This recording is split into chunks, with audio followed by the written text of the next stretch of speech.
Vous savez, parfois dans une église, on ne se connaît pas tous finalement. On ne connaît même pas le prénom de son voisin, pas forcément. Alors quand je parle du voisin, ce n'est pas celui qui est forcément à côté de nous. Ça peut être derrière nous, devant nous. Voilà. Alors, ça serait bien qu'on se salue, vous êtes d'accord? En se présentant, hein, les uns les autres, pendant quelques secondes. Derrière, devant, voilà, moi je suis Jacques, moi je suis Pierre, moi je suis Juliette. Voilà, gloire à Dieu, on s'accueille mutuellement et on se bénit. Amen. Hein, on se bénit là-bas, alléluia, amen.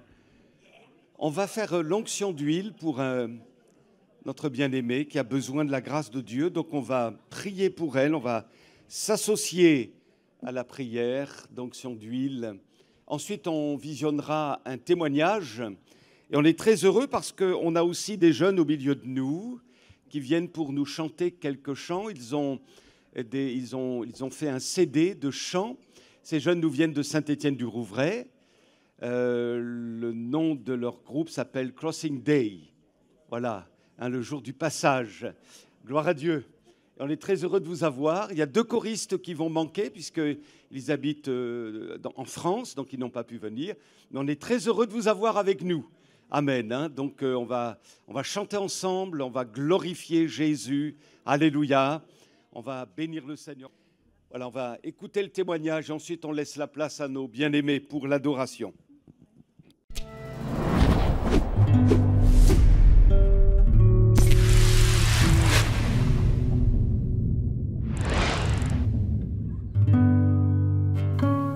Tsunami dans ma vie, on peut l'appeler comme ça. Je me posais énormément de questions et j'étais toujours en recherche. Je lisais énormément parce que j'étais très révolté contre la société. Parce que je me rendais compte que tout ce qu'on nous enseignait, ceux qui étaient censés nous l'enseigner ne le pratiquaient pas eux-mêmes. Et donc pour moi, ni Dieu ni maître. En fait, prends ta part de gâteau, goûte à tout, touche à tout.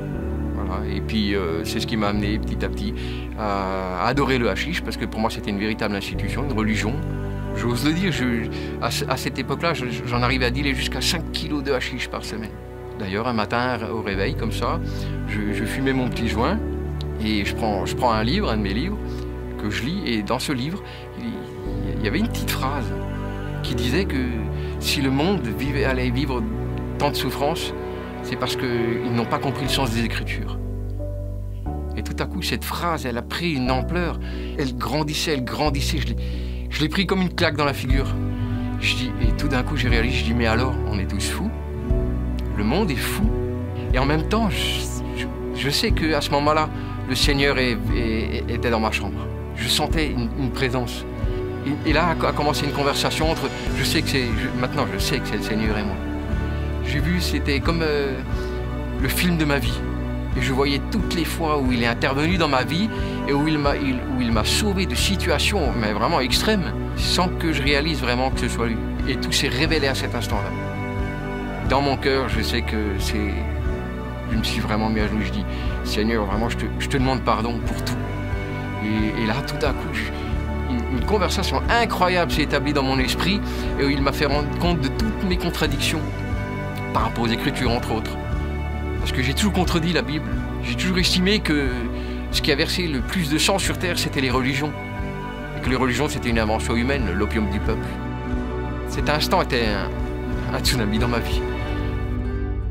Et là, ma vie a commencé à changer. Et le Seigneur est intervenu en faisant agir la police. Parce qu'avant, ils n'arrivaient jamais vraiment à me coincer. Et on arrivait toujours à esquiver. Mais là, j'ai senti que, quand ils ont débarqué chez moi, j'ai senti que Dieu a permis cela. Mais je vous assure que même le court séjour que j'ai fait en prison, pour moi, j'étais pas en prison. Je lisais la Bible, j'étais heureux de la lire, j'étais en train de découvrir Jésus-Christ. Et je peux vous dire que ma vie a vraiment pris un tournant. Heureux d'être dans le Seigneur, de pouvoir le servir. Et je sais qu'on le servira jamais assez. Et je le loue de tout mon cœur.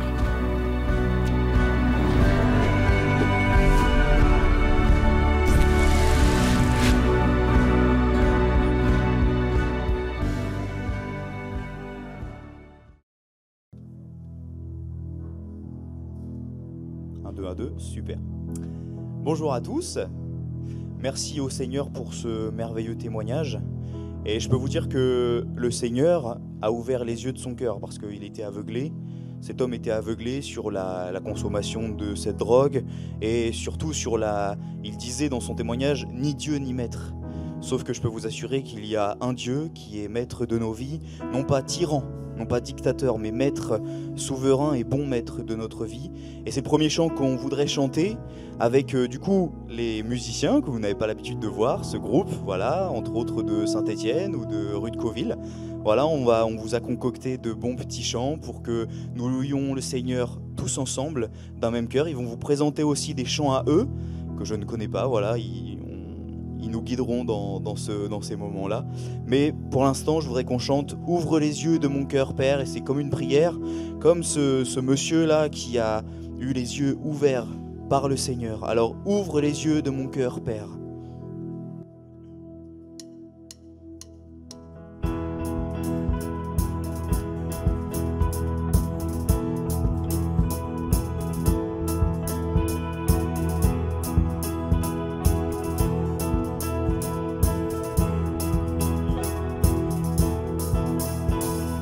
Ouvre les yeux de mon cœur, Père. Ouvre les yeux de mon cœur. Je désire te voir. Je désire te voir. Ouvre les yeux de mon cœur, Père. Ouvre les yeux de mon cœur. Je désire te voir. Je désire te voir. Ouvre les yeux de mon cœur, Père. Ouvre les yeux de mon cœur. Je désire te voir. Je désire te voir. Une dernière fois, ouvre les yeux de mon cœur. Ouvre les yeux de mon cœur, Père. Ouvre les yeux de mon cœur. Je désire te voir. Je désire te voir. Élevé, élevé en plus haut des cieux, rayonnant de l'éclat de ta gloire. Répands ton amour, ta force, alors que nous chantons, tu es saint. Ouvre les yeux. Ouvre les yeux de mon cœur, Père. Ouvre les yeux de mon cœur. Je désire te voir. Je désire te voir. Ouvre les yeux de mon cœur, Père. Ouvre les yeux de mon cœur. Je désire te voir. Je désire te voir. Élevé au plus haut des cieux, rayonnant de l'éclat de ta gloire. Répands ton amour, ta force, alors que nous chantons, tu es saint. Élevé au plus haut des cieux, rayonnant de l'éclat de ta gloire. Répands ton amour, ta force, alors que nous chantons, tu es saint. Tu es saint, tu es saint. Tu es saint, tu es saint. Tu es saint, tu es saint. Je désire te voir. Amen. Tu es saint, Seigneur. Tu es saint, tu es saint. Tu es saint, tu es saint. Tu es saint, tu es saint. Je désire te voir. Tu es saint encore. Tu es saint, tu es saint. Tu es saint, tu es saint.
tous ont besoin d'être aimés, d'un amour sans limite. Que ta grâce coule en moi. Tous ont besoin de pardon, de la bonté d'un sauveur, l'espoir des nations.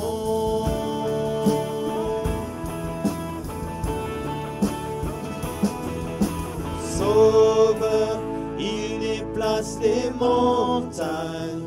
Mon Dieu sauve avec puissance, il sauve avec puissance, pour toujours, créateur du salut. Jésus a vaincu la mort, il a vaincu la mort.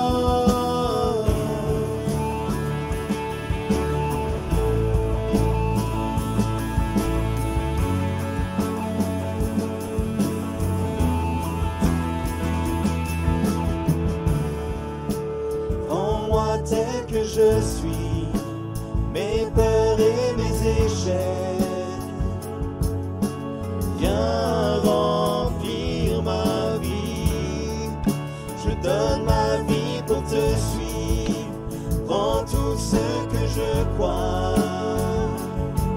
et je me soumets.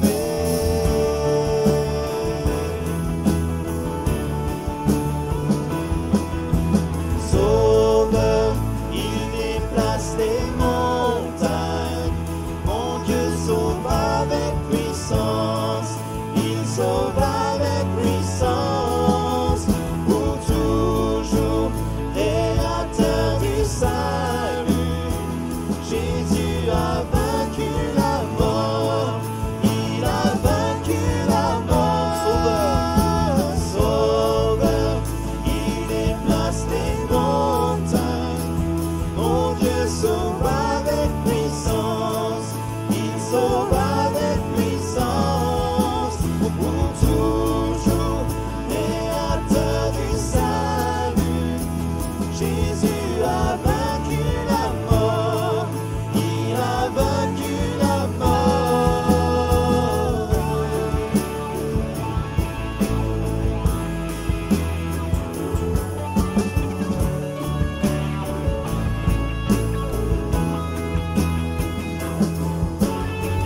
Resplendit pour que le monde voie. Nous chantons pour la gloire du roi ressuscité. Jésus resplendit pour que le monde voie. Nous chantons pour la gloire du roi ressuscité.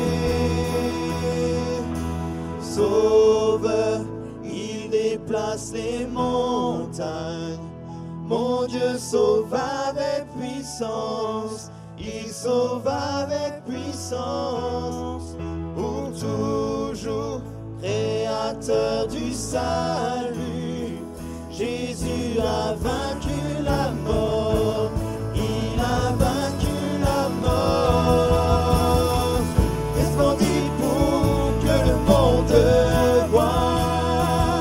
Nous chantons pour la gloire du chantons. 'Pour la gloire du roi ressuscité. Jésus resplendit pour que le monde voie.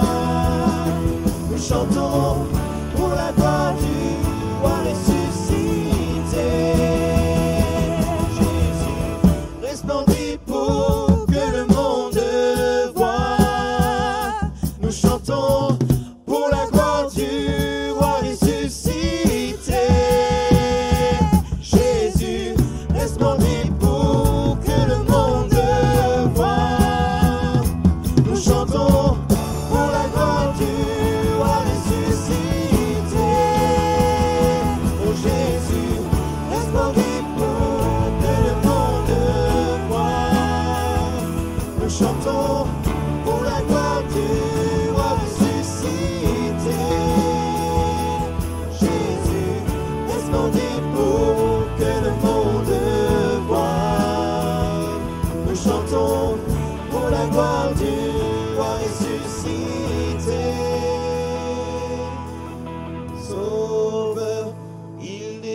déplace les montagnes. Mon Dieu sauve avec puissance, il sauve avec puissance, pour toujours, créateur du salut. Jésus a vaincu la mort, il a vaincu la mort.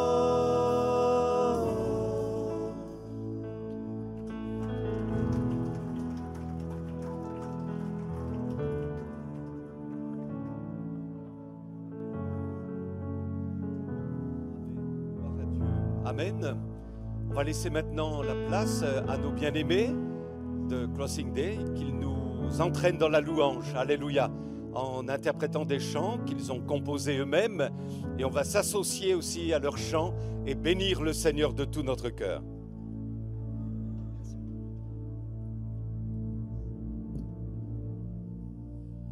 Bonjour à tous. Alors ce chant a été composé dans une période difficile de ma vie. Je vais être très bref. J'avais reçu des promesses du Seigneur et en fait, parfois, les choses visibles contredisent ce que le Seigneur nous dit. Par exemple, j'avais reçu comme promesse que voilà, j'aurais un travail, une femme, et puis en fait, par la suite, j'ai eu 3 décès dans ma famille, j'ai été hospitalisé et ça a été très difficile. Et en fait, cette compo, c'est pour vous dire que c'est pour dire qu'en gros, il faut regarder au Seigneur et pas à ce qui nous entoure, pas même si c'est des choses difficiles. Voilà.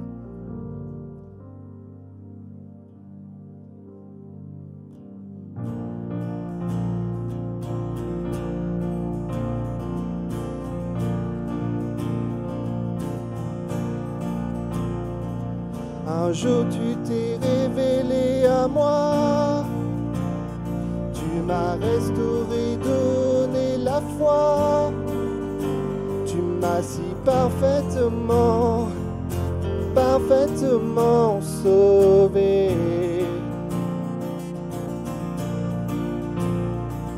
La vie est un fleuve mouvementé, des épreuves m'ont souvent fait douter.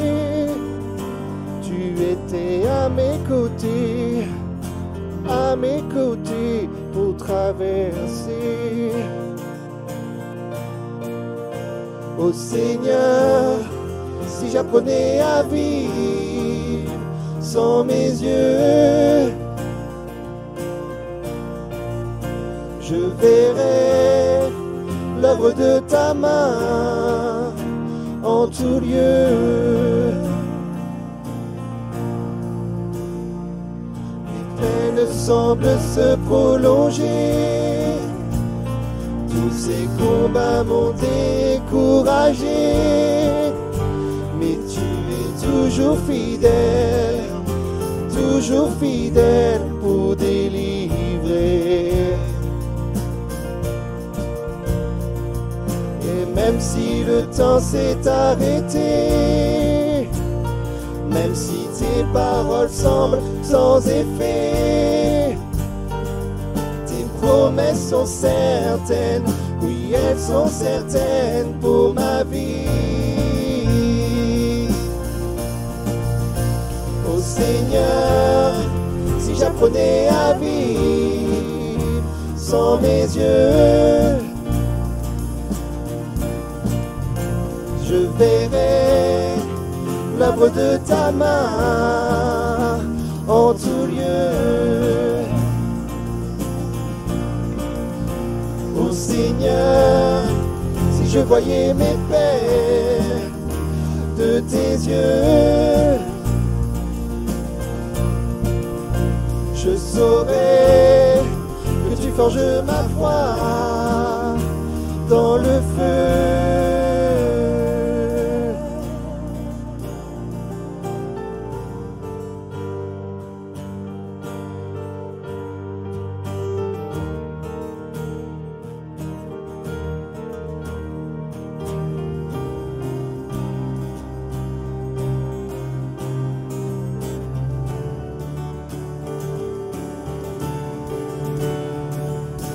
Tu es tout puissant.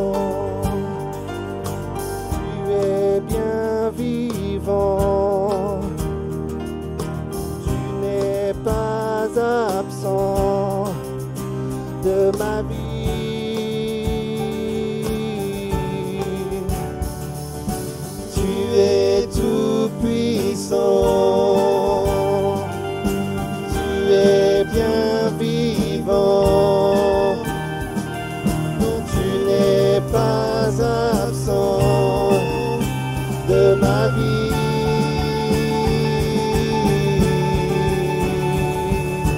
Tu es tout puissant.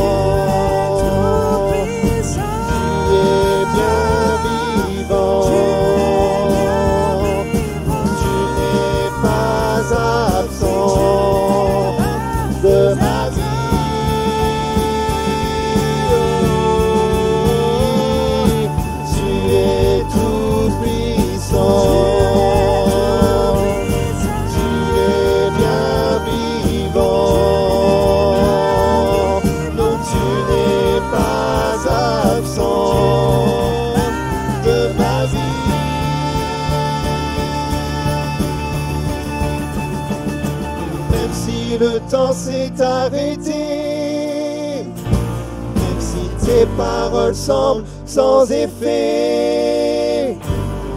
Tes promesses sont certaines, oui elles sont certaines pour ma vie.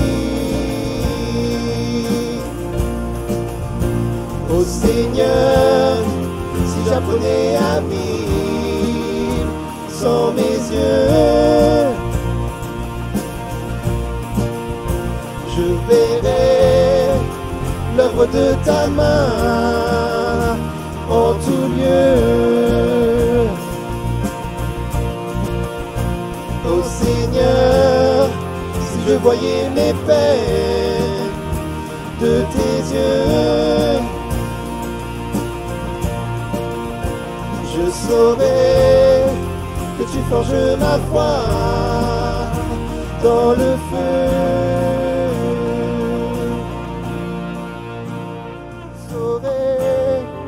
Que tu forges ma foi dans le feu.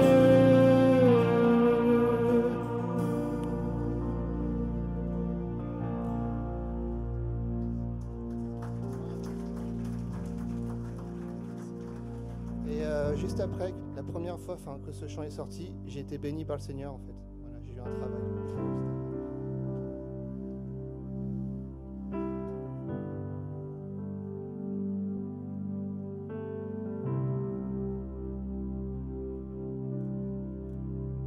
C'est ici que mon cœur est comblé.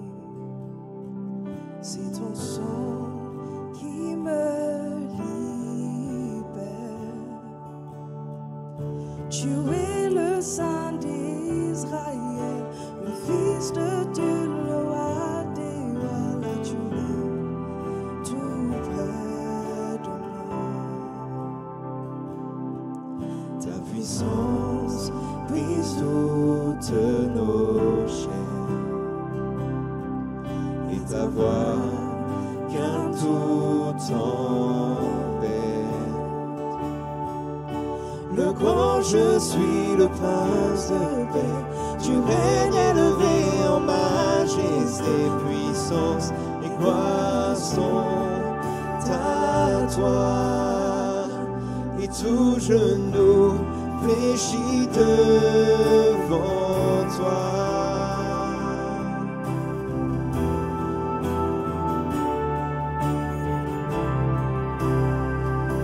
Que dire de plus si tu es pour nous? Qui se lèvera contre nous? Rien ne résiste à la puissance de ton nom.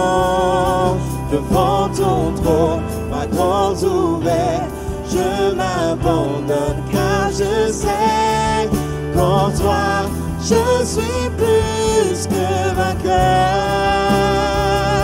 Que dire de plus si tu es pour nous?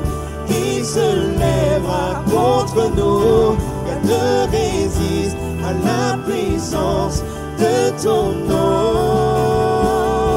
Devant ton trône, ma grande ouverte, je m'abandonne car je sais qu'en toi je suis plus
le combat pour moi, tu combats pour moi, tu es vainqueur. Toi seul est mon refuge, en toi je suis plus que vainqueur. Oui, en toi Jésus, en toi je suis plus que vainqueur. Oui, en toi Jésus, en toi je suis plus que vainqueur. Que dire de plus si tu es pour nous? Qui se lèvera contre nous? Rien ne résiste à la puissance de ton nom.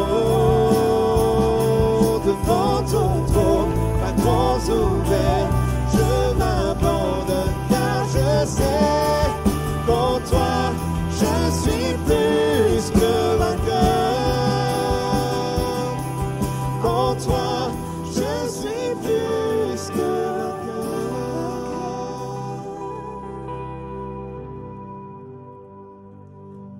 Ta puissance brise toutes nos chaînes, et ta voix calme toute tempête. Le grand je suis, le prince de paix, tu règnes élevé en majesté, puissance et gloire sont à toi.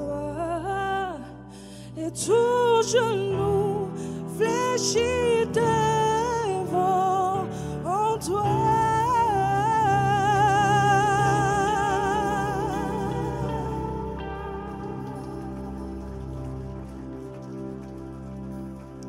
Amen.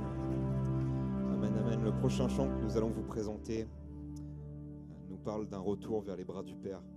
Et quand j'ai écrit ce chant, je ne me sentais pas digne de pouvoir revenir dans ses bras parce que je me sentais éloigné de Dieu en fait. Et vous n'avez pas à vous sentir digne d'être dans les bras de Dieu parce qu'il vous accepte tel que vous êtes. Et ce matin, je vous invite vraiment à proclamer ces paroles. Si vraiment vous vous sentez loin de Dieu, si vous avez besoin vraiment d'un réconfort profond, le Seigneur, il est prêt à vous accepter, il est prêt à vous attendre et il est prêt à vous prendre dans ses bras d'amour. Alors vraiment, je vous invite à le chanter avec nous. Il n'est pas compliqué le chant, si jamais. Et voilà. Indigne, je t'ai trahi tant de fois, j'étais enchaîné si loin de toi, luttant au-dedans de mes pensées, craignant de t'avoir abandonné. Assis, m'attendant à ton secours, priant, te louant la nuit, le jour, j'étais certain de m'être éloigné, pourtant tu n'as cessé de m'aimer. Prends-moi dans tes bras, j'ai tant besoin de toi. Je viens dès aujourd'hui pour retrouver celui qui ranime ma foi. Remplis-moi de toi. Envoie ta paix sur moi. Je veux ton cœur de père, bouleverse mon univers. Garde-moi dans tes bras.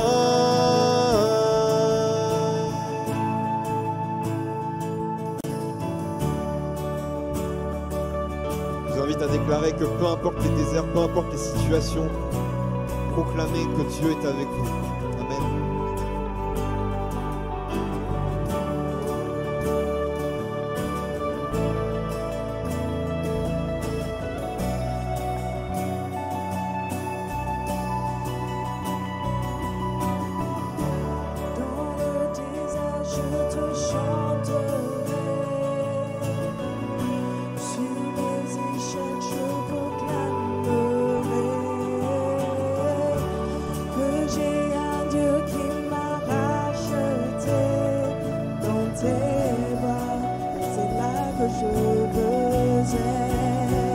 Oh, dans le désert, je te chanterai.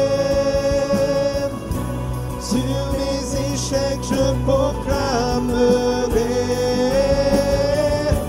que j'ai un Dieu qui m'a racheté dans tes bras. C'est là que je veux être. Oh, dans le désert, je te chanterai. Sur mes échecs, je proclamerai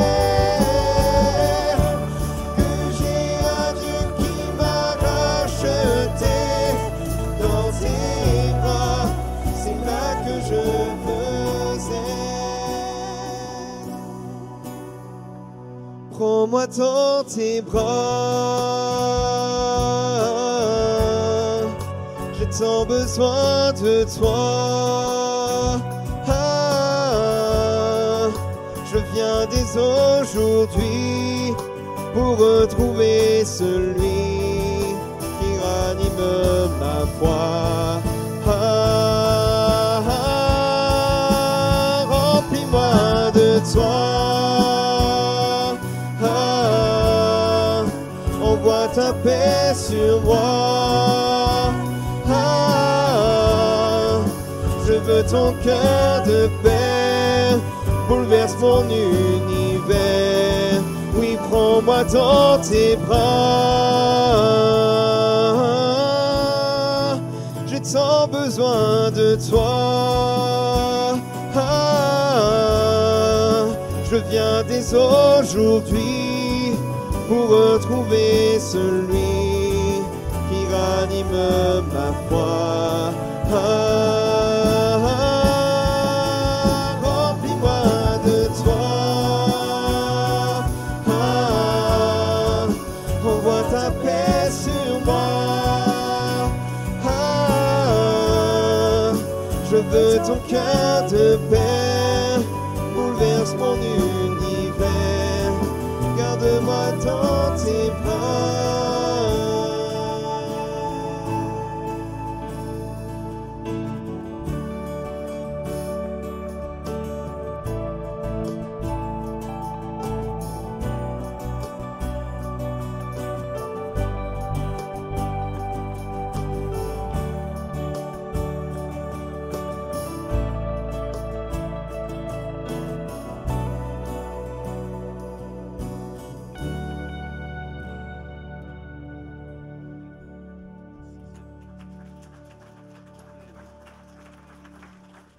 Gloire à Dieu, un grand merci à nos bien-aimés.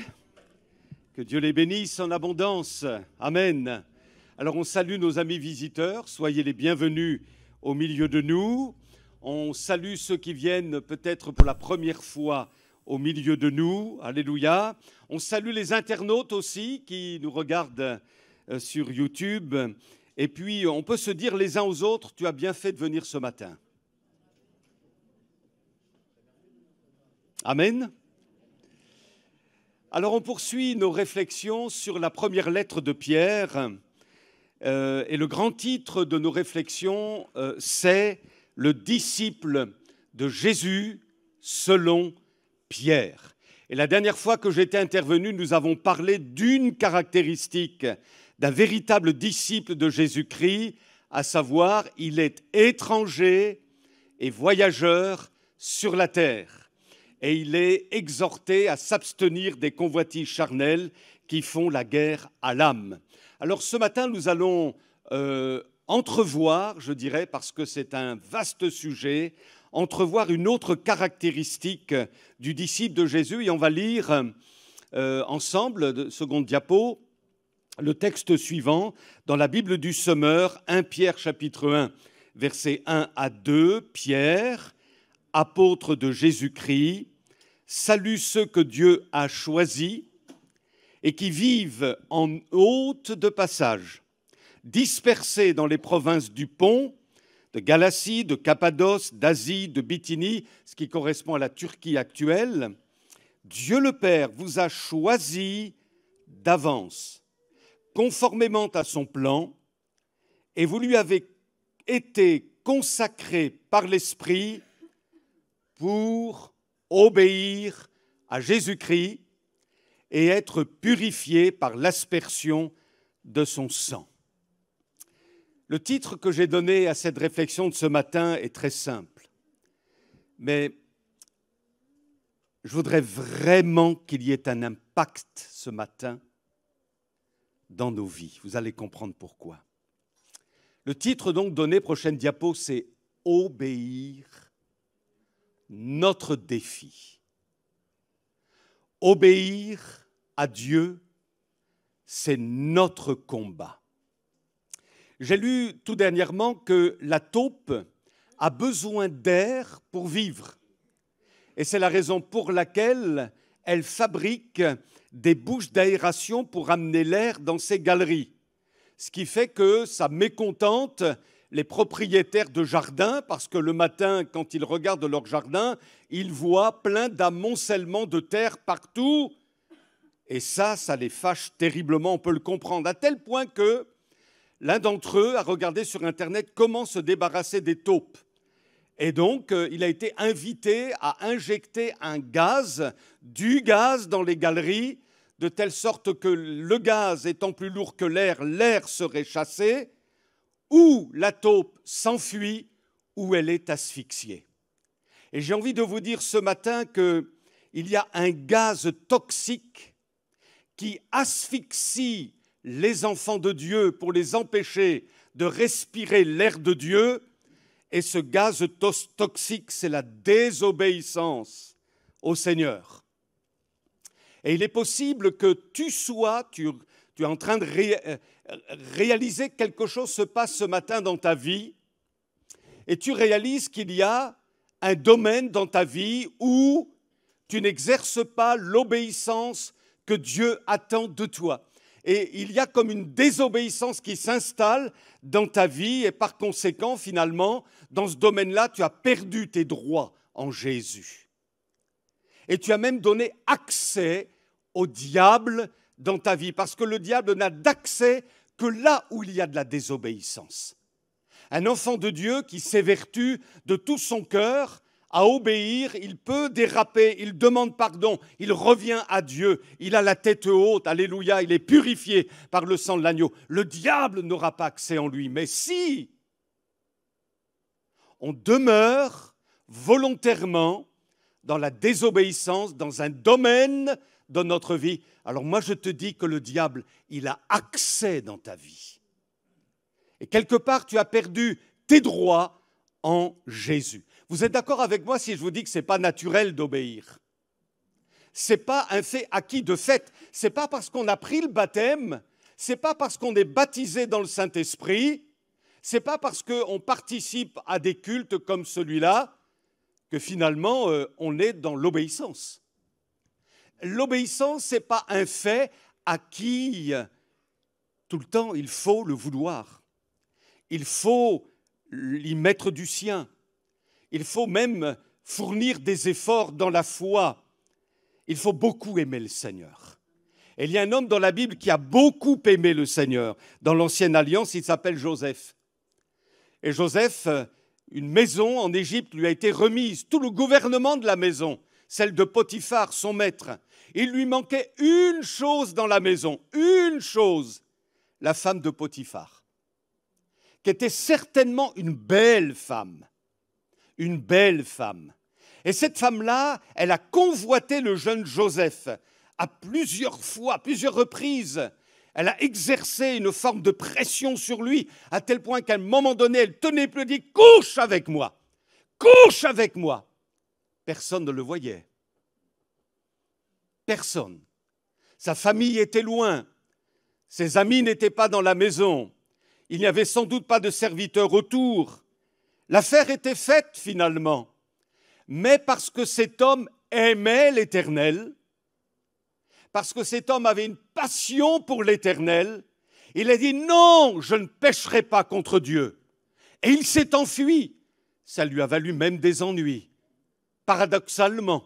Et il a été accusé faussement, parce que cette femme, elle venait du diable. Il a été accusé faussement d'avoir abusé d'elle et il a été jeté en prison. Mais Dieu savait que cet homme-là, à cause de son obéissance, à cause de sa passion pour l'Éternel, il serait élevé.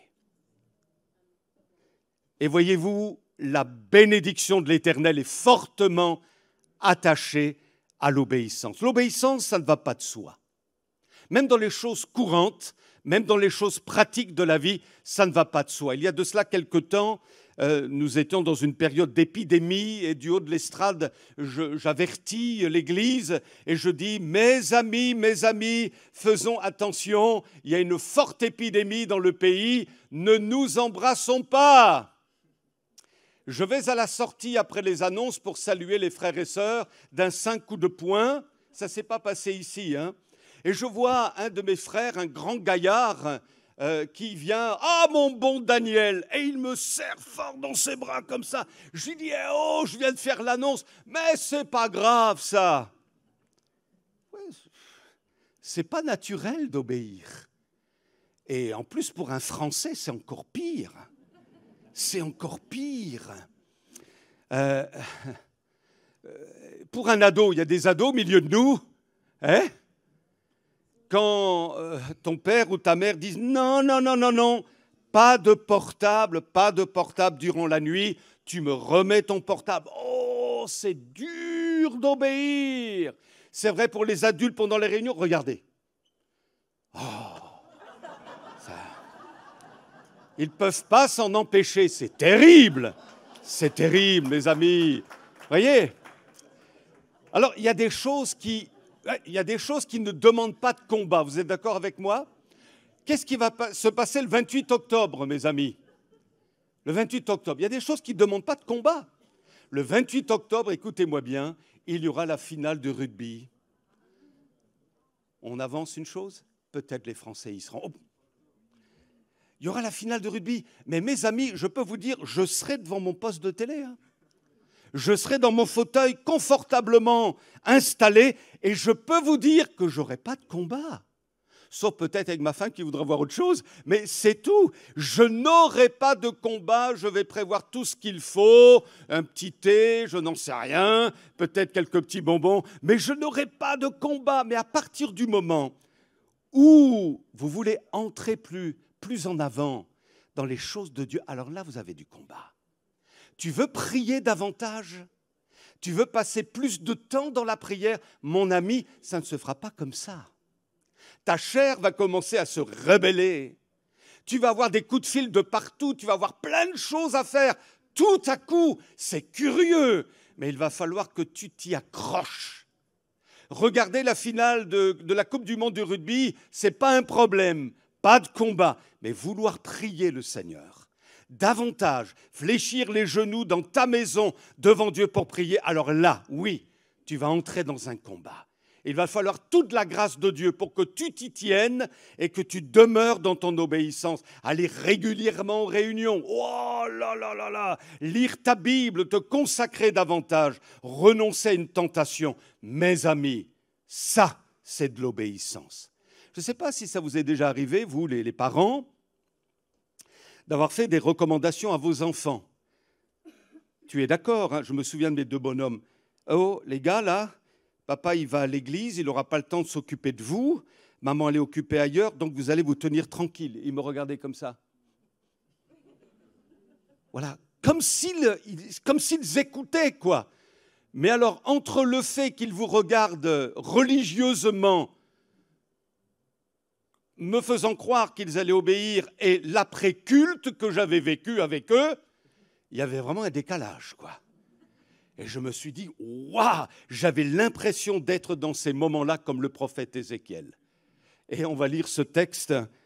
Dieu dit à son sujet, le prophète Ézéchiel, à son époque, il avait bien du fil à retordre avec les Israélites. Toi, tu es pour eux comme un chanteur agréable, qui a une belle voix et qu'une bonne musique accompagne. Ils écoutent tes paroles, mais ils ne leur obéissent pas. C'est le drame du prophète Ézéchiel. Et c'est comme si les Hébreux disaient, tu peux parler. D'ailleurs, ta voix est agréable, c'est comme une belle mélodie. Vas-y, Ézéchiel, Dis tout ce que tu as sur ton cœur, il n'y a pas de problème. Mais entre écouter le prophète Ézéchiel et mettre en pratique la parole prophétique qu'il venait de délivrer, ça faisait deux choses. Vous êtes en train de m'écouter ce matin. Peut-être est-ce une belle mélodie pour vous. Et vous vous dites, oh, le frère Baudolec, c'est pas trop mal, encore, il tient à peu près la route. Ouais, c'est comme une belle musique. Mais moi, ce qui m'importe, frères et sœurs, je vais vous dire une chose. Ce n'est pas la prestation, il n'y en a pas d'ailleurs. Qu'est-ce que tu vas faire de ce message après? Vous savez, on pourrait passer toute notre journée à écouter des prédications sur les réseaux sociaux. Et on en a les uns et les autres. On peut même donner une réponse en envoyant un smiley. Regardez par exemple, voilà, c'est-à-dire celui-ci, vous voyez, ce smiley, vous envoyez ce smiley au message que vous venez d'écouter, ça veut dire « je veux débattre ». Je ne suis pas tout à fait d'accord, alors je veux débattre. Celui-ci, vous voyez, il y a des larmes. Oh, prédicateur, pasteur, là, bishop, tout ce que vous voulez. Ah, tu m'as touché. Ah, ça m'a touché ton message. Là, ici, en fait, vous exprimez le fait que vous vous êtes régalé. Waouh, ça m'a fait du bien, un bon message. Waouh, ici, thank you. Merci, pasteur, ça m'a fait du bien ton message. Là-bas, oh là là, tu m'as endormi, pasteur. Et ici, je suis très en colère par rapport à ce que tu as dit. Donc, finalement, des milliers de prédications en France sont écoutées par les chrétiens, quelle que soit leur obédience, quel que soit leur milieu. Et moi, je me dis ceci très simplement, mais très simplement, avec tous ces messages-là, et Dieu sait si au milieu de nous, il y a des bien-aimés qui écoutent des prédications sur YouTube, ce n'est pas interdit, encore faut-il avoir du discernement pour savoir faire le tri, mais je me dis, waouh, comme on doit être fort dans l'Église de Jésus-Christ, avec tout cet enseignement, avec toutes ces choses qui sont données aujourd'hui, qui sont à notre disposition, comme l'Église de Jésus-Christ doit être forte. Elle n'a jamais été aussi forte qu'aujourd'hui. Or, on constate ceci, c'est que le taux de divorce chez les chrétiens ne cesse d'augmenter. La sanctification, la piété, l'écoute de la parole, la fidélité, la persévérance tendent à se diluer et l'obéissance à la parole, à la pensée de Dieu, à la volonté de Dieu s'étiole. Et on vit finalement ce que Ézéchiel lui-même vivait en son temps comme une aimable chanson, musique agréable, belle mélodie. Ils écoutent mes paroles, mais ils ne les mettent pas en pratique. Je vais vous dire une chose, ce qui manque, ce ne sont pas de bons prédicateurs. Ce qui manque, ce ne sont pas de bons enseignements sur les réseaux sociaux. Il y en a plein, mais c'est la mise en pratique de ces enseignements. Et là, mes amis, on a un problème. Oui ou non? Je suis le seul à le penser? On a un problème. D'où les difficultés que nous rencontrons dans les églises évangéliques. D'où bien des problèmes qui pourraient être facilement résolus dans la mesure où dans notre tête c'est acquis, dans notre cœur, j'obéis au Seigneur. Amen. On va fêter aujourd'hui, alléluia, nos 40 ans de mariage avec ma petite Patricia. Alléluia. Gloire à Dieu.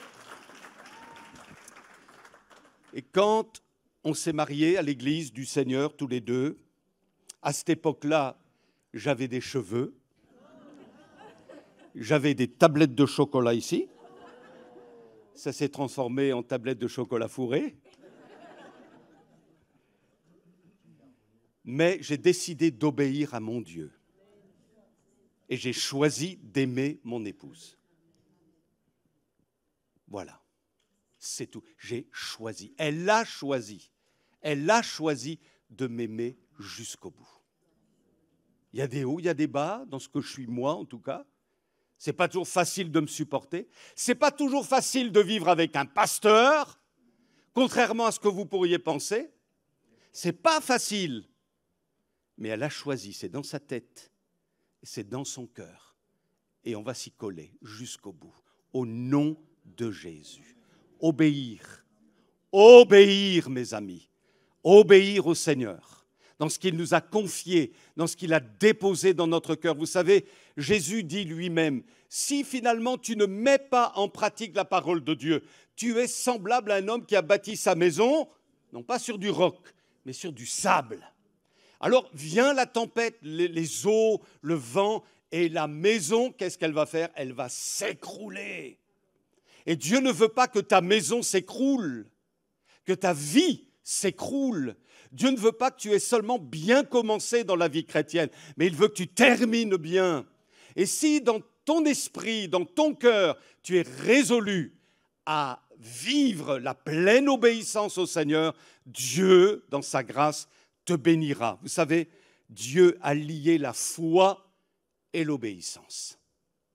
Il a lié la foi et l'obéissance. Si tu dis que tu as la foi et que tu n'obéis pas, où est ta foi? Où est ta foi? Elle n'a pas de contenu aux yeux de Dieu. Tu peux dire ce que tu veux, mais si dans ton cœur ce n'est pas résolu, le fait que tu obéisses au Seigneur et à sa parole, finalement, oui, où est ta foi? Alors, mes amis, il y a des promesses pour chacun de nous, pour le peuple de Dieu, pour les amis qui sont à l'écoute aussi sur Internet et qui nous regardent. Il y a des promesses de Dieu clairement exprimées dans la parole du Seigneur qui sont liées à l'obéissance. On va regarder ce texte dans Deutéronome 28, par exemple, mais il y en a tellement d'autres, on est obligé de faire un peu le tri dans le choix des textes. Deutéronome 28, si il y a des conditions, Dieu émet des conditions. Et la bénédiction, elle est conditionnée à l'obéissance. On veut être béni, moi je veux être béni, vous aussi? Mais Dieu dit si. Il y a une clause, Si tu obéis à la voix de l'Éternel, ton Dieu, en observant et en mettant en pratique tous ces commandements que je te prescris aujourd'hui, l'Éternel, ton Dieu, te.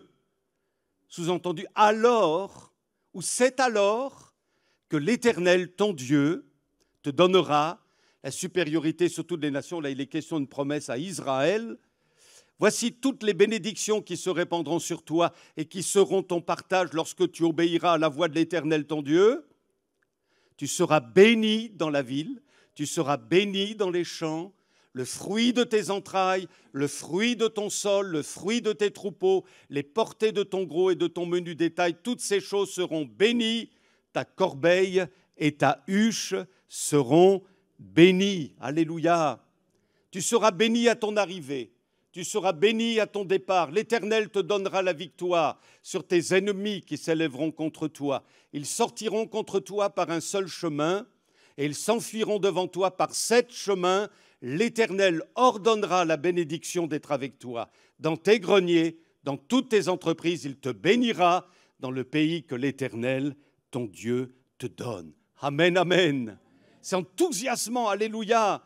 Mais vous réalisez dans toute la parole de Dieu qu'il n'y a pas des promesses sans condition. Ça n'existe pas. Ça n'existe pas. Il y a les conditions, il y a un cadre. Et c'est pourquoi on a besoin de la parole du Seigneur qui est une véritable révélation pour chacun de nous. Vous avez remarqué que parfois, nous citons des promesses de la Bible sans réaliser qu'elles sont associées à des actes d'obéissance. Par exemple, et ce n'est pas un mal ça, mais j'ai entendu parfois dans les églises cette promesse qui a été citée dans la prière. La parole de Dieu dit, Seigneur, qu'on peut te mettre à l'épreuve et que si on te met à l'épreuve, tu ouvriras pour nous les écluses des cieux. Vous avez entendu ça déjà? Et gloire à Dieu. Mais cette promesse, consignée dans le livre du prophète Malachie ou Malachi, a pour contexte celui des dîmes et des offrandes. Et on va le lire ensemble. Voilà la condition. Apporter à la maison du trésor toutes les dîmes. C'est comme si Dieu disait, arrêtez de me tromper dans ce domaine-là. afin qu'il y ait de la nourriture dans ma maison. Et alors la promesse vient. Si vous faites ça, finalement, si vous apportez votre dîme au Seigneur, ben oui, mettez-moi de la sorte à l'épreuve. Et vous verrez, si je n'ouvre pas pour vous les écluses des cieux, si je ne répands pas sur vous la bénédiction en abondance. Amen. J'ai réfléchi beaucoup à Job, comme vous certainement, et je me suis dit, mais quel a été le facteur clé qui a rétabli Job dans la prospérité, alors qu'il a connu les épreuves que vous connaissez, qu'il s'est retrouvé seul dans sa maladie, avec des amis qui sont devenus des consolateurs fâcheux, il a tout perdu, et puis tout à coup, il y a comme un rétablissement chez Job. Et on parle beaucoup du rétablissement de Job, et on dit, voilà, il faut de la persévérance, il faut s'accrocher, gloire à Dieu. Job, voyez-vous, il a été rétabli, et toi aussi, mon frère, tu vas être rétabli. Gloire à Dieu. Mais en examinant les Écritures, il y a une clé que Job a utilisée pour ouvrir la porte du rétablissement. Vous savez quelle est cette clé? L'Éternel. Job 42, verset 10. Écoutez bien. L'Éternel rétablit Job dans son premier état, c'est-à-dire celui de la prospérité. Écoutez bien, quand Job eut prié pour ses amis, alors là, c'est dit diplomatement, mais ses amis lui ont pourri la vie. Et je viens de le dire tout à l'heure, il les a même appelés des consolateurs fâcheux. Tant qu'ils se sont tus, tant qu'ils ont gardé le silence autour de Job, Job recevait une consolation. À partir du moment où ils ont commencé à parler, ce ne furent que des accusations. Et vu son état, c'était insupportable. Il a vécu un cauchemar, mais c'est terrible. Et Job, il a pris sur lui, il s'est dit, si je nourris de l'amertume, si je ne suis que rancune contre ces anciens amis-là, Élihu et les autres, alors je ne vais pas pouvoir être rétabli. J'ai une démarche, un acte d'obéissance à faire. Et il a prié pour eux. Non pas pour demander que le feu du ciel tombe sur eux, je ne crois pas, mais pour que ces hommes-là comprennent mieux les choses et puis finalement que ça aille mieux par la grâce de Dieu. Et à partir du moment où il a eu cette disposition de cœur et a posé un acte d'obéissance, Dieu rétablit Job dans son premier état. Vous voyez, parfois on se dit, mais il me manque quelque chose dans ma vie. Il y a un blocage dans ma vie, dans ma famille, dans mon foyer. Mais il faut peut-être prendre un certain recul, réfléchir, même peut-être moins parler avec Dieu, mais réfléchir, se laisser sonder par le Saint-Esprit. Y a-t-il quelque chose, finalement, Seigneur, qui retient la bénédiction là-haut dans le ciel? Vous comprenez ce que je veux dire? Et nous avons peut-être, et je parle pour moi aussi, évidemment, un acte d'obéissance à poser, de telle sorte qu'il y ait ce déblocage. Il y a peut-être quelque chose qui est retenu dans le ciel. Et ce n'est pas un coup du diable, là, pour le coup. C'est en raison d'une forme de désobéissance tacitement là installée dans notre cœur. Et il faut l'éclairage du Saint-Esprit pour dire, oh là, ici, fais quelque chose. Fais autrement. Et là, ça se débloque après. Gloire à Dieu. Que le Seigneur nous aide les uns et les autres. Amen. Hein? Vous savez, bien-aimés, tôt ou tard, Dieu teste notre niveau d'obéissance. Tôt ou tard. Il teste non seulement notre confiance en lui. Est-ce que tu me fais vraiment confiance? Alors, on passe parfois par des chemins un peu curieux. Et puis, bon, on lui fait confiance et Dieu fait grâce. Mais il teste aussi notre niveau d'obéissance. Souvenez-vous d'Abraham, à la fin de sa vie, il est âgé, et puis Dieu lui dit, donne-moi ton fils. Oh, le fils de la promesse! Il a fallu tant de temps pour l'attendre, 25 ans entre la promesse et sa réalisation, 25 années de patience. Et puis le fils de la promesse vint au monde, alléluia! Et puis au bout d'un certain temps, Dieu lui dit, redonne-le-moi. Mais ça ne va pas. Vous imaginez le combat pour Abraham? Et c'est ce qu'il a fait. Et puis quand il a présenté le couteau devant son fils, mais vous imaginez la scène un peu? Et là, Dieu retient sa main. Non, non, non, non. J'ai pourvu. Va prendre le bélier derrière là et offre-le en sacrifice à sa place. C'est une image de ce que Jésus va faire pour l'humanité. Alléluia. Mais Dieu lui dit, ah, j'ai vu que, waouh, tu as été jusqu'au bout, quoi. Et s'il y en a un vraiment qui est un homme obéissant, pas sur toute la ligne, mais c'est un principe de vie quand même qui a marqué sa vie, c'est bien Abraham. Et il a été jusqu'au bout. Dieu mesure notre obéissance. Dieu teste notre niveau d'obéissance. Il y a de cela quelques années, j'ai été demandé pour rendre visite à un couple complètement en voie de destruction. On a échangé ensemble, et puis je leur ai posé un certain nombre de questions. Je dis, mais comment ça se fait que vous en êtes arrivés là? Qu'est-ce qui s'est passé, etc., etc. Donc il y a eu un fait incroyable qui s'est passé, qui a fait que tout a basculé, bon bref. Mais je sentais quelque part que je tournais en rond, il y avait quelque chose il y avait une clé, quoi, qu'il fallait que je comprenne. Et puis, ça finit par sortir. Et vous savez, en général, les femmes sont plus habiles que les hommes. Elles sont plus franches quelque part. Et peut-être plus simples, plus humbles. L'homme est plus fier, c'est pas vrai? Et voilà qu'elle me regarde et elle me dit, Daniel, je vais te dire une chose, je l'ai gardée jusque maintenant, ça fait bien des années, mais peut-être y a-t-il un blocage quelque part là-haut dans le ciel. Et je vais te dire ce qui s'est passé. Et peut-être que là, c'est la clé pour nous de compréhension des choses. C'est que, avant qu'on ne se marie, on a eu un entretien avec notre pasteur. Et en général, quand on a un entretien comme ça, pastoral, avant que le couple ne se marie, le pasteur, en général, il regarde bien droit dans les yeux les deux personnes, dit, voilà, vous n'avez pas couché ensemble. Donc il a posé cette question. Vous n'avez pas mis Pentecôte avant Pâques, quoi. Et lui, alors elle n'a rien dit, elle était un peu... Puis lui, il a dit, non, non. On peut mentir aux hommes, hein, vous savez, même un pasteur. Hein. Non. Bon, ils se sont mariés, les années se sont écoulées, et puis il y a eu la catastrophe. Tout s'est écroulé en un rien de temps.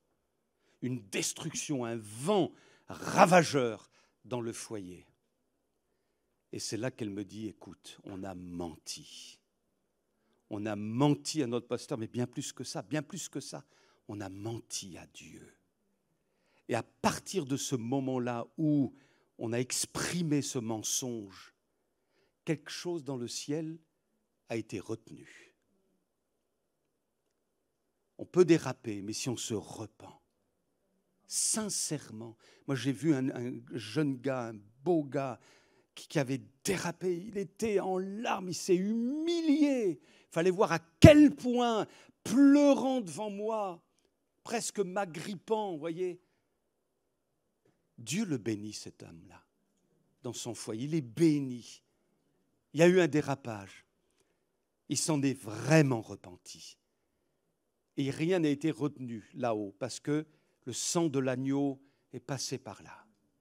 Et il y a eu le pardon, merci Seigneur. Mais vous savez, la Bible dit une chose quand même. On ne se moque pas de Dieu. On ne se moque pas de Dieu. Oui, on veut la bénédiction. Parfois sans sacrifice, sans renoncement, sans respecter les règles, sans remplir les conditions. Dieu bénit l'obéissance. Je lisais cette histoire dernièrement d'un homme qui, dans les années 90, s'était acquis un commerce de vente de vidéos à l'époque. Et parmi ces centaines de vidéos proposées à la vente, il y avait une certaine partie qui était des vidéos de pornographie. Et ça représentait à peu près 30% des revenus. Et cet homme a entendu parler de l'Évangile, il s'est rendu dans une église où Christ est annoncé, et puis il a très vite compris que pornographie et foi, ça n'allait pas ensemble. Alors il a pris la résolution de ne pas vendre toutes ces vidéos pornographiques. Et son associé lui a dit « Mais t'es fou, on va faire couler la maison. Sans la vente de ces vidéos, représentant 30% de nos revenus, ça ne va pas le faire, t'es fou !» Et lui, il a dit « Non !» Et dans son cœur, il était conscient qu'il ne pouvait pas s'attendre à être béni, ni dans sa famille, ni dans son travail, sans obéissance. Alors donc, il s'est débarrassé de toutes ces vidéos. Et vous savez quoi ? Dieu l'a béni. Dieu a fait grâce. Le Seigneur était au-dessus de ses 30% de revenus par la vente des vidéos pornos. Pour lui, ce n'était pas un problème, hein. Mais il attendait là. Alors que cet homme était sur la voie de la conversion, il attendait un acte d'obéissance. Alléluia. Et c'est ça la vraie conversion. C'est ça la véritable nouvelle naissance. C'est qu'on se débarrasse des choses dont on doit se débarrasser. On a une vie nouvelle, alléluia. Et on ne peut pas comme ça flirter avec le péché allègrement. On peut se faire baptiser, on peut être membre d'une association cultuelle, mais mes amis, on ne se moque pas de Dieu. Et Dieu dit, reviens à moi dans une disposition qui est une disposition d'obéissance, gloire à Dieu. Alors comment le Seigneur, vous tenez bon, s'y prend pour nous amener à l'obéissance? J'ai noté 4 points, courtement. Premier point, en nous l'enseignant dans sa parole. Quand on lit l'histoire de Jésus, on se dit, mais souvenez-vous, dans le prophète Ésaïe, Dieu dit, c'est mystérieux pour nous. Il a lancé un cri d'appel dans l'univers, dans les temps immémoriaux. Qui enverrai-je? Qui enverrai-je? L'Éternel Dieu dit, qui enverrai-je? Et il y a une réponse qui se fait entendre dans l'univers, me voici, envoie-moi. Et c'est Jésus qui répond au Père, me voici, envoie-moi. Il est écrit dans le rouleau du livre, non pas ma volonté, mais la tienne. Alors Dieu s'est fait homme en Jésus-Christ. Ça s'appelle l'incarnation. Il s'est dépouillé de tous les droits qu'il avait dans sa divinité alors qu'il était dans la gloire. Il est descendu sur la terre des hommes. Il s'est fait homme, alléluia. Il a vécu comme un homme. Il s'est dépouillé, gloire à Dieu, jusqu'à la mort de la croix, dit l'apôtre Paul. Quelle obéissance! Et quand on lit l'histoire de Joseph, l'histoire d'Abraham, l'histoire de l'apôtre Paul, on se dit, mais Seigneur, toutes ces nuées de témoins autour de nous, oui, toute la parole de Dieu nous dit, voilà le principe qui est la clé de l'obéissance. Obéissez-moi. Le deuxième moyen par lequel le Seigneur veut nous amener à l'obéissance, c'est qu'il permet que nous passions par des épreuves. Ça fait partie de son plan. Je ne parle pas des épreuves que nous suscitons nous-mêmes, mais il y a des temps comme ça où Dieu permet que nous soyons éprouvés. Et quand on est éprouvé, qu'est-ce qu'on fait? Qu'est-ce que vous faites? Qu'est-ce que je fais? Je réfléchis. Je réfléchis et je me dis, mais Seigneur, il y a peut-être des choses que je n'ai pas bien comprises. Il y a peut-être une attitude qui ne t'a pas honoré. Il y a des choses que je dois sans doute faire. Je ne veux pas être trouvé léger sur la balance. Je ne veux pas opposer au diable une épée en carton. Voyez? Alors aide-moi à mieux t'obéir. Il y a certainement des choses qui ne collent pas dans ma vie, Seigneur, devant toi. Toi qui es pur, toi qui vois tout, qui sens tout. Tout n'est pas parfait, loin de là. Mais apprends-moi l'obéissance. Et là, dans les épreuves, on est travaillé dans notre cœur.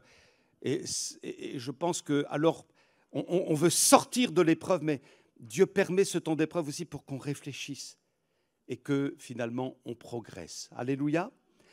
Troisièmement, comment s'y prend-il? Oh là là. En nous corrigeant.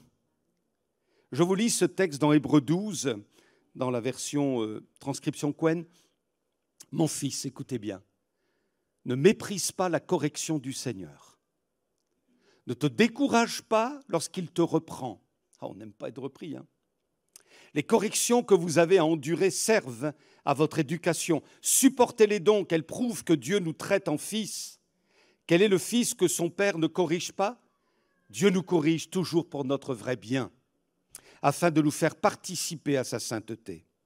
Certes, sur le moment, une correction n'a rien de réjouissant, c'est plutôt une expérience pénible. Plus tard, cependant, elle produit, chez ceux qui se sont ainsi laissés former, un fruit précieux, une vie juste, conforme à la volonté de Dieu et vécue dans la paix. Amen. Et quatrièmement, comment s'y prend-il?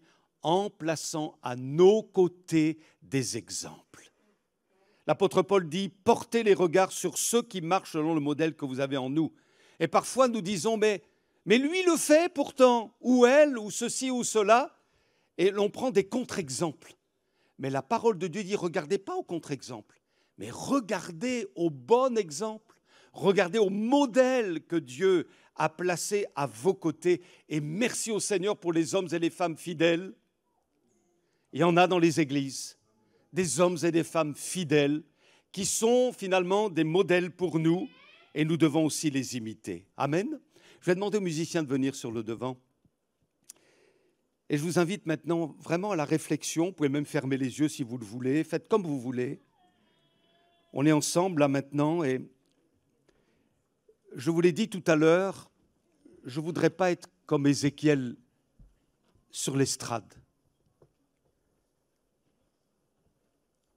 Je voudrais vraiment que chacun d'entre nous, et je me mets avec vous, on puisse aller plus loin avec cette clé caractéristique du véritable disciple. Ne flirtons pas avec la désobéissance. Ça va se retourner contre nous. Puis on n'a rien à gagner, de toute façon.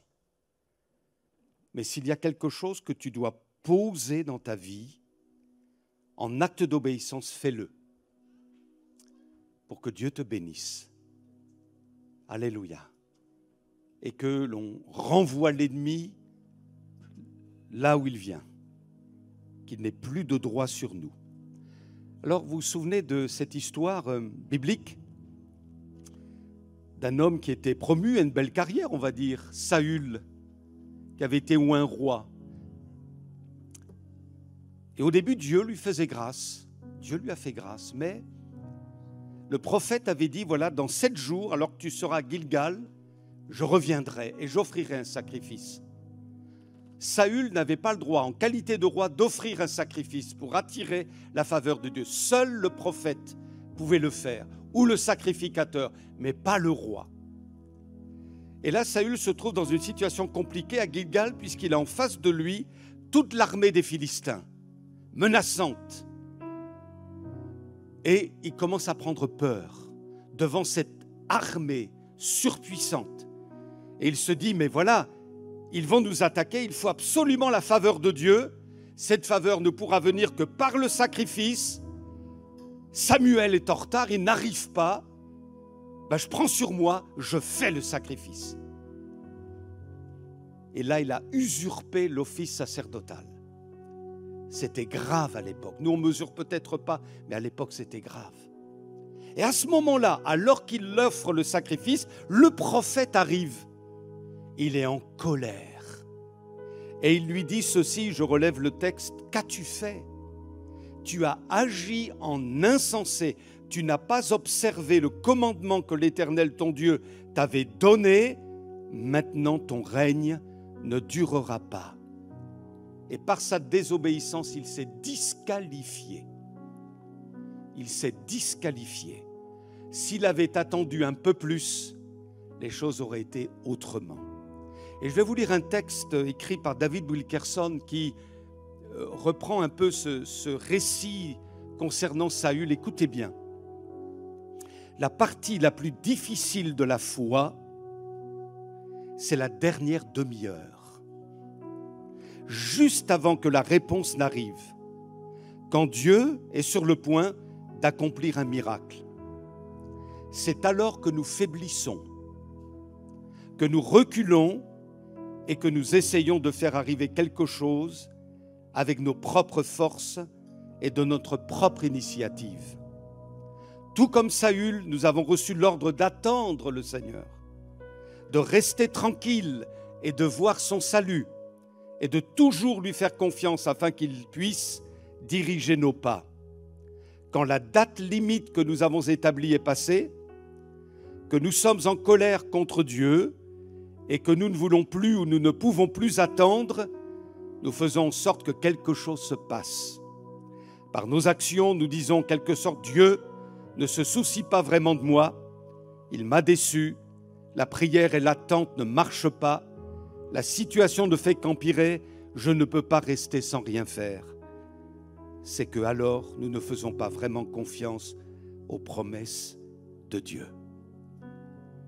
Alors je conclus par ce verset du psaume 119, verset 112, qui dit « J'ai pris la décision d'obéir à tes lois constamment pour toujours. » Est-ce que, au milieu de nous, des bien-aimés sont prêts à nouveau, je ne dis pas que vous ne le faites pas, mais à nouveau, sont prêts à dire comme cet homme du psaume 119, « Ce matin, je prends la décision d'obéir aux lois de Dieu constamment et pour toujours. » Alors si c'est ton cas, moi je t'invite à te lever, non pas devant moi, mais devant Dieu. Tu prends cette décision. Personnellement, moi je me lève aussi. Je suis debout devant le Seigneur et je veux prendre cette résolution d'obéir à mon Jésus, que ce soit notre point d'honneur à chacun. On en a assez que le diable ait pris des droits dans nos vies. On en a assez parfois d'un manque de bénédiction dans notre vie. Nous voulons vraiment apprendre comme Jésus l'obéissance, même par les choses dont nous devons souffrir. Nous avons résolu dans nos cœurs ce matin, Seigneur, alors que nous prenons position, d'abord de te demander pardon pour toutes nos désobéissances, Seigneur. Et nous savons que le sang de l'agneau nous purifie de tout péché, alléluia, de telle sorte que le diable ne vienne plus nous accuser. Seigneur, mets dans nos cœurs un puissant désir d'obéissance à tes commandements, à ta volonté, à ce que tu attends de nous dans ton royaume. Seigneur, le monde, le diable veulent nous faire chuter, veulent nous amener à flirter avec le péché, avec la désobéissance. Eh bien, Seigneur, nous relevons le défi à nouveau. Si pour ta part, tu ne t'es pas fait baptiser, si tu sens dans ton cœur que Jésus a bouleversé ta vie, alors n'attends plus, engage-toi sur la voie de l'obéissance. Donne toute ta vie à Jésus. Et pour ceux qui ont fait cette démarche, et vous sentez peut-être un recul dans votre vie, un manque de passion pour Jésus, pour le royaume, eh bien revenez à Dieu ce matin, revenez à Dieu dans la repentance, dans l'humiliation, et dites-lui, Seigneur, j'ai besoin de toi, j'ai besoin de retrouver mon premier amour, j'ai besoin d'être passionné à nouveau par le royaume de Dieu. Seigneur, viens, habite à nouveau toute ma vie et reprends tes droits dans ma vie. Alléluia, c'est un temps de grâce ce matin, mes bien-aimés. Nous recevons de Dieu quelque chose qui va débloquer la situation dans le ciel. Oh, Dieu a des bénédictions en réserve. Alléluia. Seigneur, nous voici devant toi. Nous voici devant toi, Seigneur, humbles, humiliés à cause de nos infidélités. Nous voulons de toi, nous voulons Jésus, nous voulons marcher dans tes voies. Viens, Seigneur, et pardonne-nous. Au nom de Jésus, notre Sauveur, à toi la gloire, notre Dieu. Amen. Alléluia. Amen.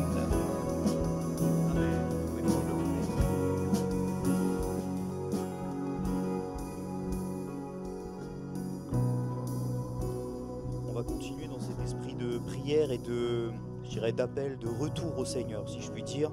Je vais inviter les frères qui ont été désignés pour la Sainte Seine, de s'approcher, de distribuer pendant qu'on va chanter.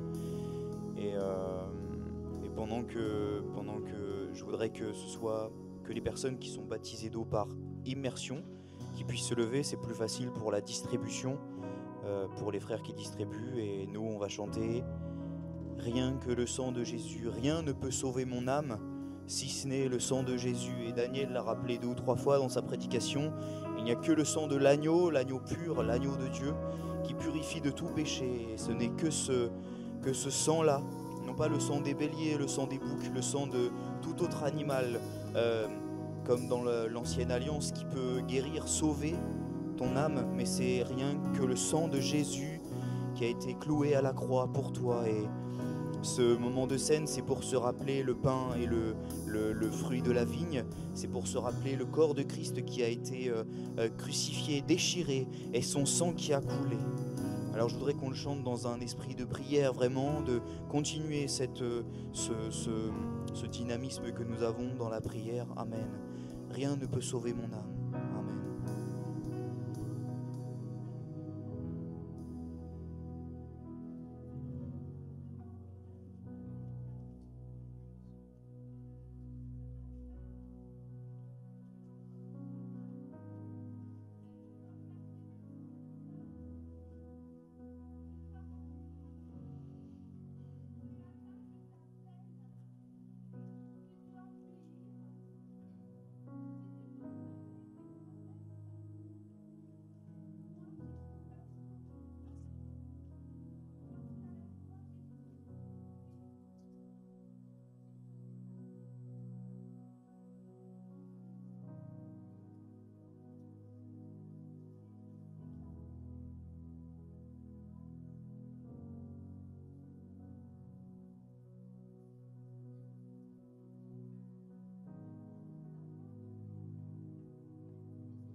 On va chanter ce chant et après il y aura un moment de prière, un moment de louange, d'adoration et surtout qu'on se base sur ce que le Seigneur a déposé sur le cœur de notre frère Daniel, sur l'obéissance, que nous puissions redevenir vraiment obéissants, parce que même si nous aimons le Seigneur, nous restons quand même des hommes et parfois nous désobéissons sans le vouloir, mais vraiment que nous revenions vraiment obéissants au pied du trône de la grâce de notre Seigneur Jésus.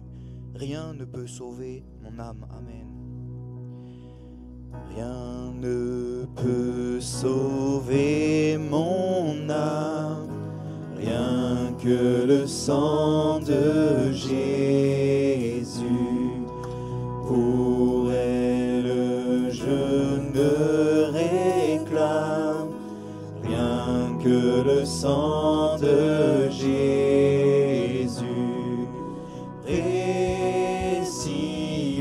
Sang de l'agneau qui me donne un cœur nouveau, rien d'autre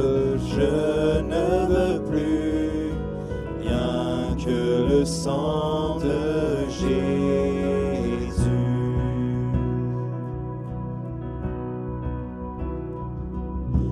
Pour mon pardon, je ne vois rien que le sang de Jésus. Pour mon salut, je ne crois rien que le sang de Jésus.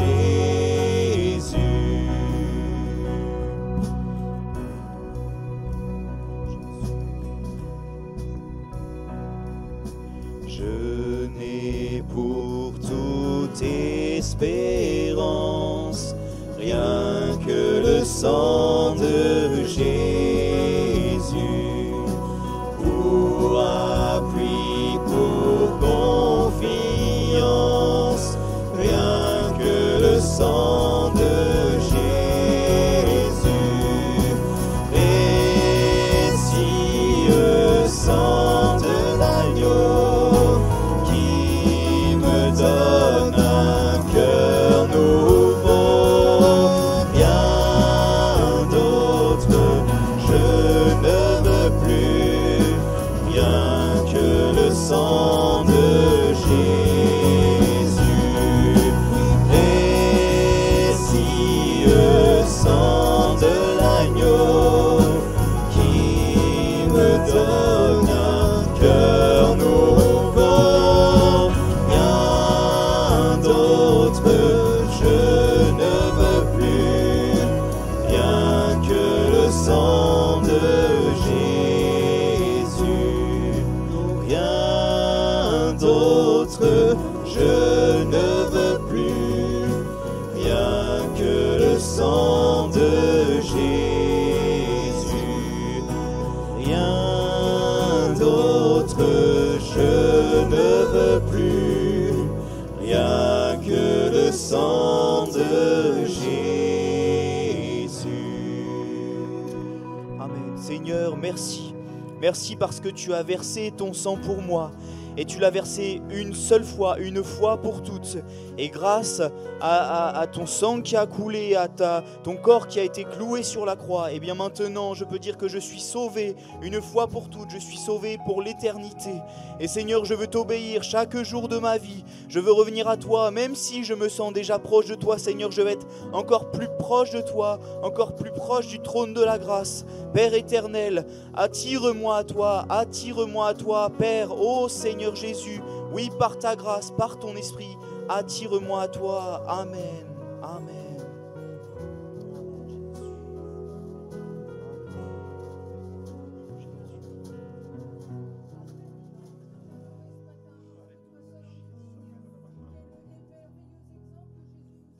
Oui, amen. Amen, oui. Oh, gloire à toi, Jésus. Oh, gloire à toi, mon Seigneur. Jésus.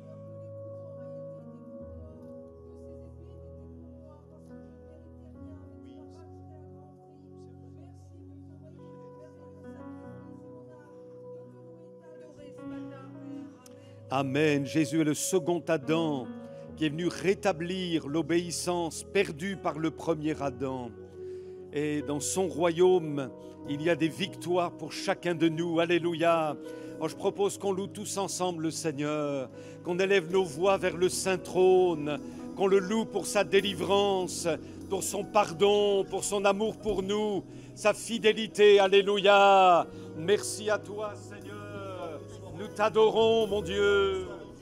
Nous t'adorons comme on t'adore au ciel. Alléluia. Tu as délivré nos vies, mon Dieu, des ténèbres. Tu as brisé les chaînes. Le diable n'a plus de droit dans nos vies. Alléluia. Nous sommes enfants de Dieu, choisis, élus par grâce. Merci, Seigneur. Merci pour la victoire de l'agneau. Merci pour la puissance du sang de l'agneau. Alléluia. Nous t'adorons, mon Sauveur. Nous donnons gloire à Dieu pour notre victoire ce matin. Alléluia. Merci, mon Dieu. Sois célébré de tout notre cœur. Amen, amen. Alléluia. Amen. Gloire à Dieu. Amen. J'aimerais qu'on reprenne le refrain de ce chant une dernière fois avant de passer au chant suivant.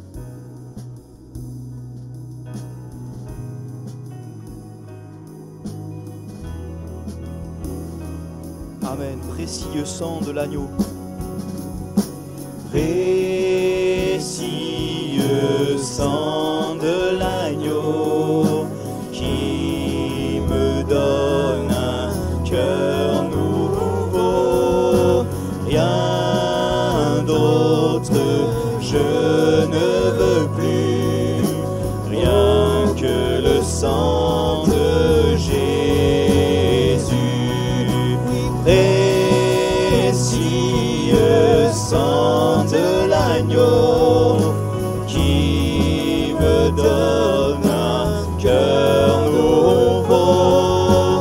Rien d'autre je ne veux plus, rien que le sang de Jésus. Rien d'autre, rien d'autre je ne veux plus, rien que le sang de Jésus. Amen. Gloire à toi, mon Jésus. Mon Seigneur, merci pour ces moments. Je te loue, Seigneur, pour ces moments et de ce que tu as parlé à nos cœurs, que ce soit par les chants, que ce soit pour le message que tu as placé dans le cœur de Daniel. Seigneur, je te remets vraiment, oui, ces moments, qu'il y ait des graines qui étaient plantées et que ça puisse germer par l'eau du ciel. Oui, Seigneur, vraiment, c'est toi le divin jardinier. Amen, c'est toi qui s'occupe de chacun de nous qui sommes tes plantes. Seigneur, je te remets ces moments et avant de nous séparer, eh bien, on va chanter un dernier chant et qui glorifie le Seigneur tout simplement. Le titre, c'est Gloire, gloire, gloire. Et avant de nous séparer, voilà, vous pouvez vous mettre debout. C'est le chant de fin, le chant où on se réjouit. Et on remercie le Seigneur, on lui rend gloire de ces moments que nous avons eus en sa présence ce matin et que nous pouvons encore avoir jusqu'à ce qu'il revienne et pour l'éternité. Amen. On y va ? Gloire, gloire, gloire, honneur et puissance, que ton nom soit exalté sur terre et dans les cieux. Gloire, gloire, gloire, force, obéissance, pour ton amour, pour tes dons merveilleux.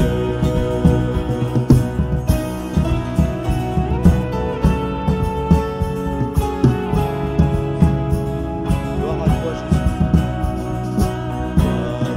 Gloire, gloire, Dieu de toute grâce, pour nous tu livres ton Fils sur le bois de la croix.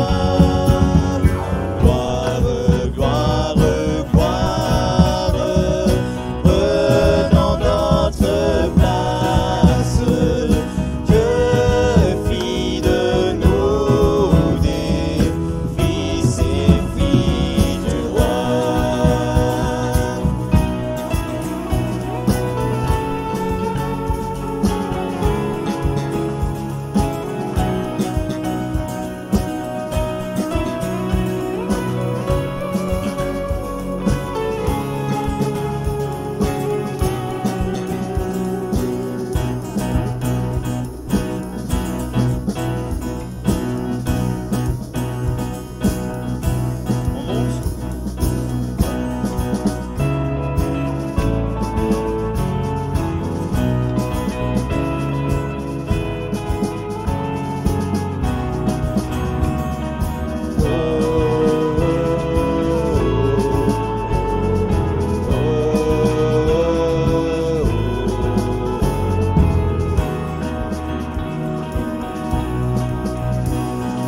Gloire, gloire, gloire, redisent les anges, joignant leur sublime voix au cœur mélodieux.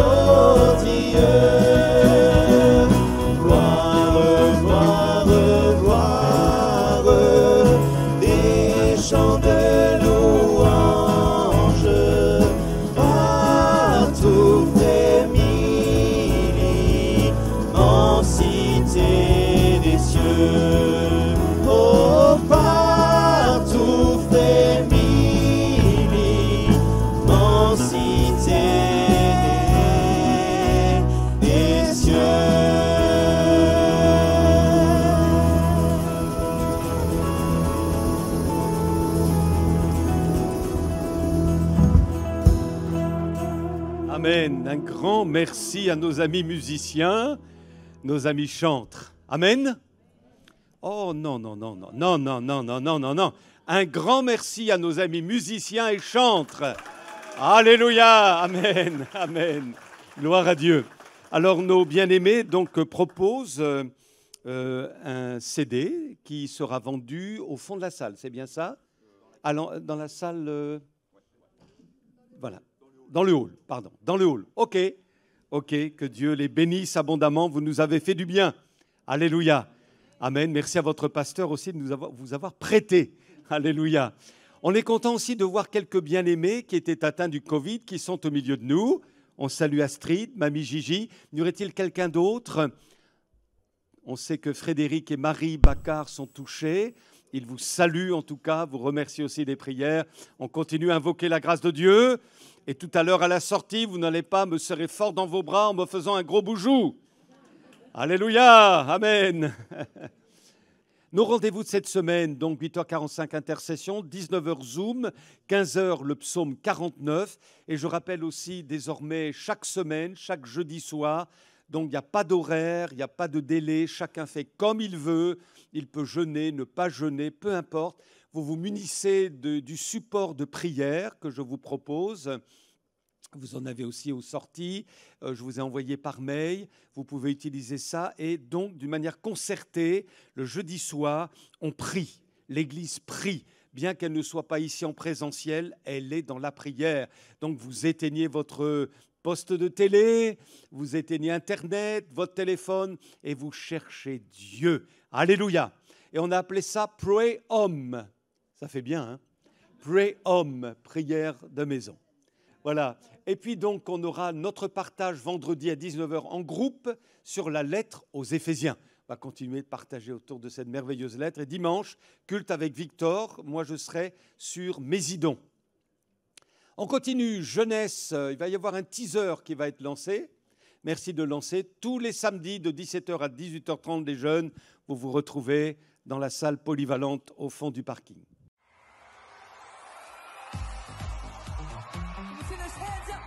Bonjour à tous, bonjour à toutes. Salut tout le monde. Hello les jeunes. Salut à tous. Et hello Jeunesse Espoir et Vie. J'espère que vous allez bien, j'espère que vous avez fait une bonne rentrée. Quelques petits changements pour cette année, la jeunesse va s'appeler Jeunesse Espoir et Vie. Alors pour cette nouvelle année pour la jeunesse, on va se retrouver tous les samedis de 17h à 18h30 dans le local au fond du parking de l'église. Je répète, à partir de 17h à 18h30 pour des moments de qualité, des moments extraordinaires dans la présence de Dieu. On va se réunir pour parler de sujets d'actualité, pour parler aussi des thématiques liées à la jeunesse d'aujourd'hui, et tout ça autour de la Bible. On va se prévoir aussi des sorties ensemble pendant l'année, on va se prévoir des petits repas aussi, des gros repas. Du coup, on vous attend nombreux. N'hésitez pas à inviter vos amis, votre famille qui sont en âge de venir. Venez nombreux, que le Seigneur vous bénisse. Du coup, je te dis à samedi. À samedi. À bientôt.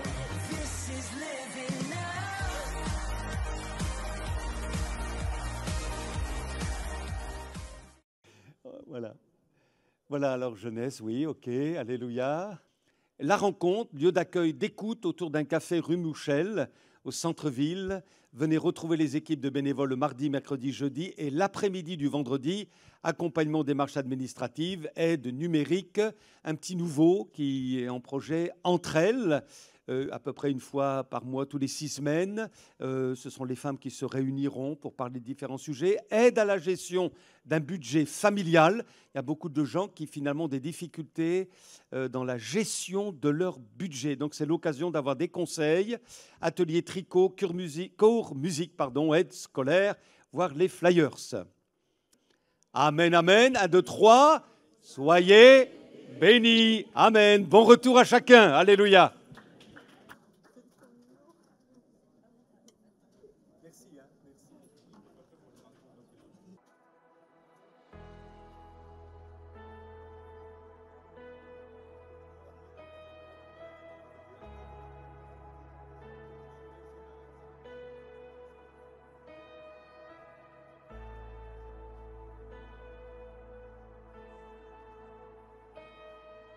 Speak the name of Jesus.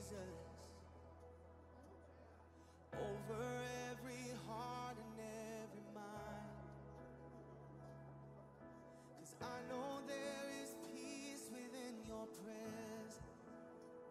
I speak Jesus.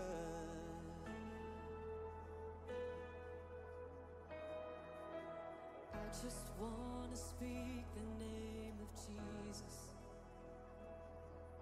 till every dark addiction starts to break, declaring there is hope and there is freedom. I speak Jesus. Your name